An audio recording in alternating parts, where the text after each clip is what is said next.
সমান কেমন? দেখো একজন আল্লাহ ওয়ালার কথাটা বললেই আপনাদের কাছে বুঝে আসবে। খাজা বাকি বিল্লাহ রহমতুল্লাহ আলাইহি একজন বড় আল্লাহ ওয়ালা। আজকাল তো পীর সাহেবরা হয়, তাদের কাছে হাদিয়া তোফার অভাব নাই, হাদিয়া তোফার অভাব নাই। যান না পীর সাহেব মধুপুরের কাছে, একটা হাদিয়া দিয়া দেখবেন সাথে সাথে বন্টন হয়ে গেছে। এমন হাদিয়া তোফা তারাই আনা। কিন্তু যতগুলো ব্যবসায়ী পীর আছে তাদের কাছে হাদিয়া নেওয়া ছাড়া যদি আপনি যান, আপনার চিনবই না। কথা ঠিক না? চিনবেই না আপনাকে। খাজা বাকি বিল্লাহ রহমতুল্লাহ আলাইহি এমন একজন পীর ছিলেন যে পীরের কাছে একটু পরে কি খাবে এবং কাকে কি দিবে এবং একজন মেহমান আসলে আপ্যায়ন করবে কি, এমন কোনো কিছুই তিনার কাছে কিছু না। মেহমান আইসা গেছে খাজা বাকি বিল্লাহ রহমতুল্লাহ আলাইহির কাছে, এখন তো ঘরে কিছু নাই। মেহমান আসলে কি মেহমানদারি করার দরকার নেই? তিনি বেচাইন হয়ে গেলেন, আমি কি লজ্জিত হব, আমি কি অপমানিত হব? একবার ঘরে আসতেছে, একবার বাহিরে যাইতেছে। মুরব্বীরা এমন করে, সন্তানরা বুঝে না। অনেক সময় মুরব্বীরা ঘরে যদি কিছু না থাকে পেরেশানিতে পড়ে যা, একবার বাহিরে যা, একবার ঘরে আসে। পীর সাহেব একবার ঘরে যাইতেছে, একবার বাহিরে আসতেছে। এই এক বেচাইন অবস্থার ভিতরে হঠাৎ করে দেখে পাশে একটা রুটিওয়ালার দোকান ছিল। কিওয়ালার দোকান? সবার বুঝে না। কিওয়ালার দোকান? করতেছে কি রে, হুজুর একবার ঘরে যা, আবার বাহিরে আসে, আবার ঘরে যা, আবার বাহিরে আসে। কারণটা কি? এই কারণ খুঁজতে গিয়া তিনি লক্ষ্য করলেন, আরে একটু আগে হুজুরের কাছে কি আসলো, মেহমান আছে, হুজুরের কাছে কোনো কিছু তাড়াতাড়ি করে কিছু রুটি বানাইয়া একটু হালুয়া দিয়া বাস হুজুরের দরবারে পাঠা দিছে। হুজুরকে এগুলা নিয়ে তার মেহমানদারি করলো। কথা বুঝতেছেন না? আমার একটু এলোমেলো হলে কথা বলতে একটু অসুবিধা হয়, এই জন্য চেষ্টা করবেন একটু এলোমেলো না করতে। সময় অল্প তো আমি কথাটা আমার দিশায় নিয়ে আসি। রুটিওয়ালা তাড়াতাড়ি করে রুটি বানাইয়া হালুয়া দিয়া পাঠা দিছে দরবারে, দরবারে পাঠা দিয়া এবার রুটিওয়ালার জায়গায় বসে রয়েছে। হুজুর মেহমানদারি করে পাঠা দিলেন। যখন পাঠা দিলেন বাস হুজুর মেহমানদারি করে রসগোল্লা মেহমানকে বিদায় করলেন। বিদায় করে এবার রুটিওয়ালার কাছে আসছে। রুটিওয়ালা বলো দেখি, তুমি আমার কত বড় উপকার করছো, তোমার কাছে চাই নাই, তোমার কাছে বলি নাই, তোমার কাছে চাওয়া চাওয়া ছাড়াই তুমি আমাকে এইভাবে উপকার করছো, আমিও তোমার বদলা নেবার চাই, তুমি বলো আমার কাছে কি চাও? হুজুর কয়, রুটিওয়ালা ডাক দেয়া কয়, ভাই হুজুর আপনার কাছে আমার কোনো বদলা নাই, চাওয়া চাওয়ি নাই, আমি এমনিতেই একটু লালচ দিয়েছি, আপনি আমার কাছে কোনো কিছু বলার দরকার নাই, দেওয়ার দরকার নেই। হুজুর বললেন, তারপরও তুমি যদি চাও তাহলে আমি দিতে চাই। তো হুজুর আমাকে যদি বারবার ফিরাফিরি করেন তাহলে আমি এমন জিনিস চাবো যেটা আপনার জন্য দেওয়ার কোনো ক্ষমতা না। সুবহানাল্লাহ। কি ব্যাপার, তুমি আমার কাছে এমন কোন জিনিস চাইবা যেটা আমি তুমি চাইলে আমি দিতে পারবো না? তুমি আমার কাছে পাও না, তুমি যদি চাও আমি অবশ্যই দিতে বাধ্য। বলো দেখি তুমি আমার কাছে কি চাও? হুজুর বলেন না তো আপনি দিতে পারবেন না, তারপরে যখন বারবার আপনি করতেছেন আমি দিব আর আমি চাইতে আপনি দিবেন, ঠিক আছে আমি চাইলে এমন একটা জিনিস চাবো, সেই জিনিসটা হলো আপনি খাজা বাকি বিল্লাহ আল্লাহর কাছে আপনি দোয়া করেন, আল্লাহ আপনার দোয়া ফিরাইয়া দেয় না। আপনি মনের মধ্যে যেটা আছে সব কিছু আল্লাহর জন্যই করেন, যা কিছু করেন সব আল্লাহর জন্যই করেন। আপনি বড় একজন আল্লাহ ওয়ালা, এলেম ওয়ালা। ও হুজুর আপনি যদি চান বলেন আমি চাইতে, তাহলে আমি চাবো আপনার কাছে, আমি আপনার মতন খাজা বাকি বিল্লাহ সুবহানাল্লাহ। আমি আপনার মতো খাজা বাকি বিল্লাহ। মুরব্বী যুবক ও এলাকাবাসী, আমরা কয়জন আছি? হ্যাঁ মরণের সময় তো সবাই চিন্তা করি, আমি যদি জান্নাত পাইতাম, আমি জান্নাতে যাব। একজন কাট্টা নামাজ পড়ে না, রোজা রাখে না, হজ করে না, যাকাত দেয় না, আলেমদেরকে মহব্বত করে না, মাদ্রাসা মসজিদ চেনে না, বোঝে না, বুঝতে চাইলেও বুঝতে চায় না, এমন ব্যক্তিকে যদি জিজ্ঞেস করো তুমি ওর মনে কি চায়, তো জান্নাতে যাইতে চায়।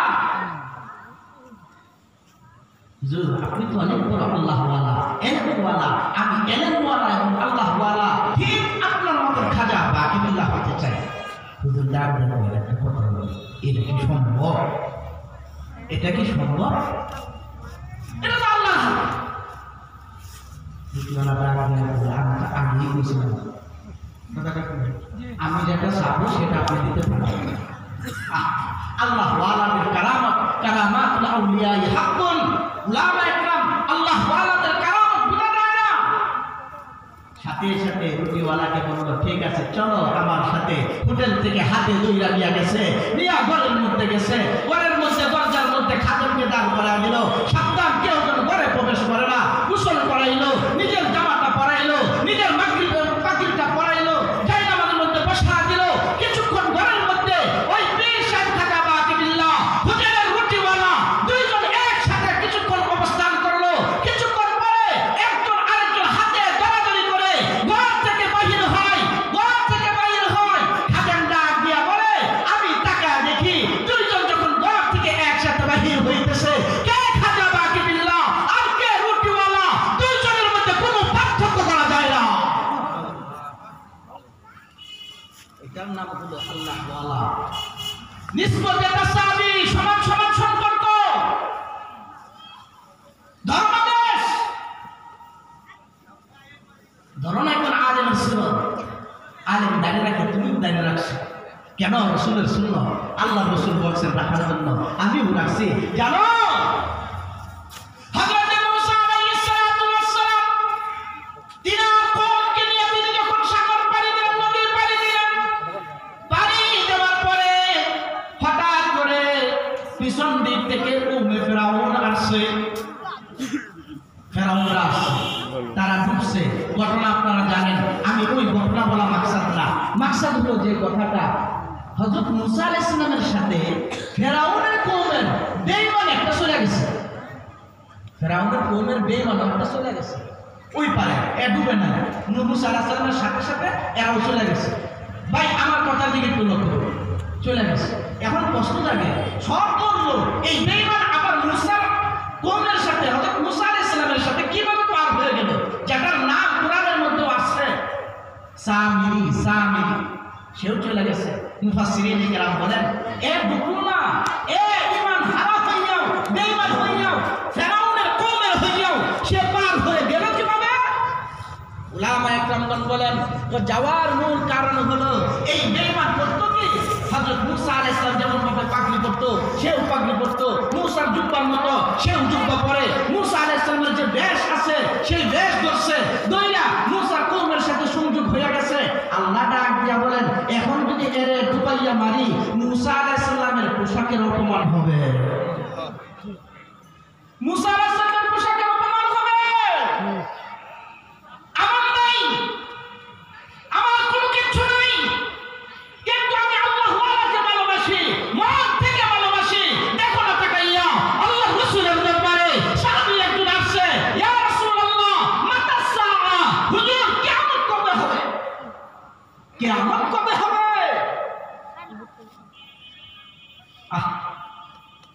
আল্লাহ নবী ডাক দিয়ে বলেন, এ আমার সাহাবী, তুমি জিজ্ঞেস করতেছো কিয়ামত কবে হবে, তুমি বলো তো দেখি।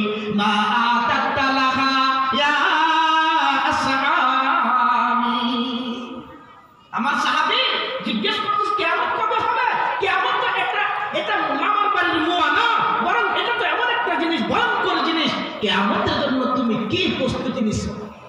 আজকে যদি কিয়ামত হয় তোমার অবস্থাটা কি হবে, তোমার প্রস্তুতি কি? সাহাবী ছিল গ্রাম্য সাহাবী, গ্রামের সাহাবী, সমাজ এত কিছু বুঝে না। রসুল বৈঠকে আসে, সে দূরের থেকে আসছে, আইসাই কে কোথায় বসে রয়েছে, রসুল কি বলছে সেই পরিবেশ তার জানা নাই। জানা থাকলেও তার মানার কোনো সুরত নাই। গ্রাম্য মানুষ, সাদা সাদা মানুষ, সে দূরের থেকে বলতেছে, ইয়া রাসূলুল্লাহ মাতা সাআ, কিয়ামত কবে হবে? রাসূল উত্তর দিলেন না, না দিয়ে পাল্টা তিনিও প্রশ্ন করলেন, কিয়ামতের জন্য কি প্রস্তুতি নিছ? লোকটা চোখের পানি সাইডা দিয়া বলে, ইয়া রাসূলুল্লাহ কিয়ামতের জন্য কোনো প্রস্তুতি নিতে পারি নাই। মা আতাতুলাহা ইয়া রাসূলুল্লাহ, কিয়ামতের কোনো প্রস্তুতি নাই। ওয়ালাকিন উহিব্বুল্লাহ ওয়া রাসূলাহ, আমি আল্লাহ এবং আল্লাহ রাসূলকে ভালোবাসি। সুবহানাল্লাহ। মিয়া আল্লাহ এবং আল্লাহ রাসূলকে ভালোবাসি। রসুলকে ভালোবাসে। যেই এই কথা বলছে, যেই এই কথা বলছে, আল্লাহ রসুল ডাক দিয়া বলে, সাহাবীরে আর তুমি চিন্তা করিস না, যদি তুমি সত্যি আল্লাহ রসুলকে ভালোবাসা থাকো, কিয়ামতের ময়দানে জান্নাতের মধ্যে আল্লাহ রসুলের সঙ্গে হয়ে তুমি জান্নাতের মধ্যে থাকবা। আল্লাহর নবী সুসংবাদ দিয়ে দিয়েছেন। লোকটা চলে যাইতেছে, মুস্কি মুস্কি হাসতেছে। আল্লাহ রসুল পিছন দিক থেকে ডাক দিয়া বলে, এই কোন জান্নাতি মানুষ তুমি দেখছো? না, দেখি নাই। তো যদি জান্নাতি মানুষ দেখতে চাও, আমার এই গ্রাম্য সাহাবীর দিকে তাকায় দেখো, সে জান্নাতি ব্যক্তি। কিসের কারণে? কিসের কারণে? রসুল তো নাই, ভালোবাসবেন কাকে?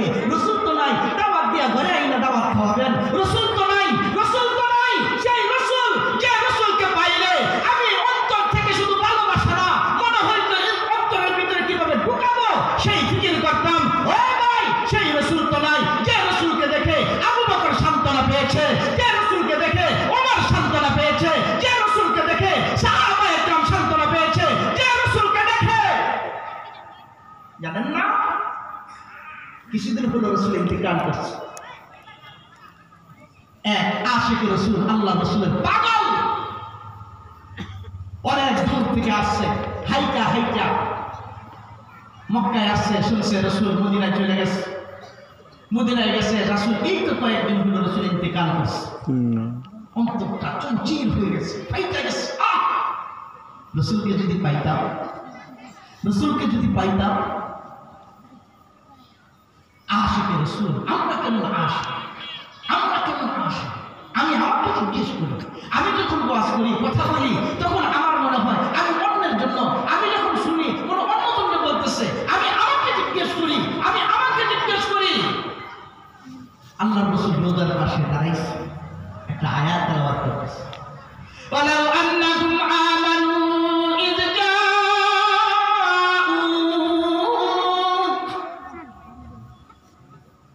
ওয়ালাউ আন্নাকুম আমানু ইয জাউক